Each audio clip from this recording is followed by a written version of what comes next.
Bonjour à tous, aujourd'hui nous sommes à Rethel en présence d'un photographe qui s'appelle Maxime. Salut Maxime. Bonjour Pauline. Maxime, on va se tutoyer, ce sera quand même plus sympa. Ça fait 30 ans maintenant que tu fais de la photographie, notamment des photos de mariage, des portraits et tout un tas de choses. Et puis autre chose d'un petit peu plus audacieux, tu travailles autour du thème de la femme, du féminin surtout et du nu. Ça tombe bien, c'est bientôt la journée de la femme le 8 mars, une belle façon de la célébrer. Et première question, c'est de savoir pourquoi tu t'es intéressé à ce thème du féminin. Tout simplement parce que j'aime les femmes, j'aime les regarder.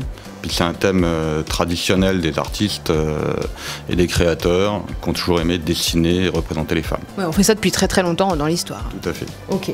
Bon, ce qu'on voudrait savoir ensuite, c'est quel est ton angle d'approche, ta façon en fait de travailler du nu, parce que tu reçois des femmes, des personnes, et c'est un petit peu tabou dans la société. Il y a un certain regard là-dessus, j'imagine. Oui, tout à fait. Donc la démarche est plutôt de désacraliser ce côté nu.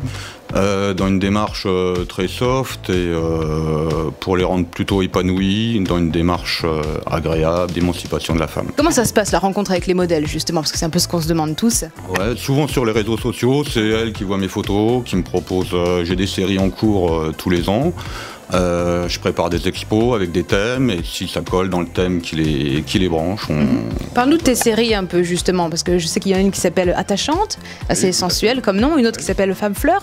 Oui, donc la dernière série c'est Femme Fleur, tout simplement le thème des femmes et des fleurs, donc avec des fleurs en décoration, en habillement, en ambiance. D'accord, et Belle et Rebelle?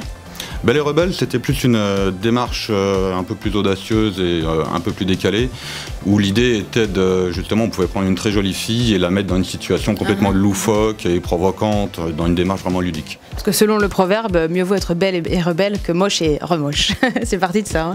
Et enfin, pour finir, si on voulait inviter des modèles à te contacter, en tout bien tout honneur, parce que je rappelle que c'est pas du tout commercial, d'ailleurs tu peux nous en dire un mot? Non, tout à fait, on le fait toujours dans une démarche de partage, où le shooting contre l'autorisation d'utiliser les photos pour faire des expos qui ne sont pas dans une démarche commerciale parce que les photos se vendent des fois mais c'est très rare, donc on le fait vraiment dans une démarche d'échange et de complicité.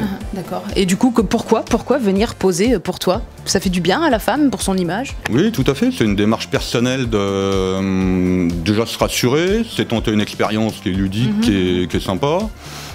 Pouvoir se voir à travers l'œil de quelqu'un d'autre, c'est intéressant, je pense. Donc oui, ça se passe vraiment en bonne collaboration et souvent les modèles se redécouvrent d'une autre manière. D'accord, ouais, c'est une belle façon de se mettre en valeur, les filles, osez le pas si vous voulez, c'est la fête pour vous.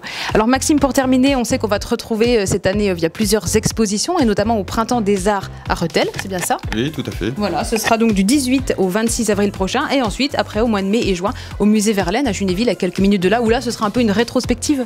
Ouais, ça va être donc j'expose dans la grange à l'auberge Verlaine, où là je vais pouvoir exposer une centaine de photos, donc des séries très récentes et aussi des séries beaucoup plus anciennes, donc ont une trentaine d'années.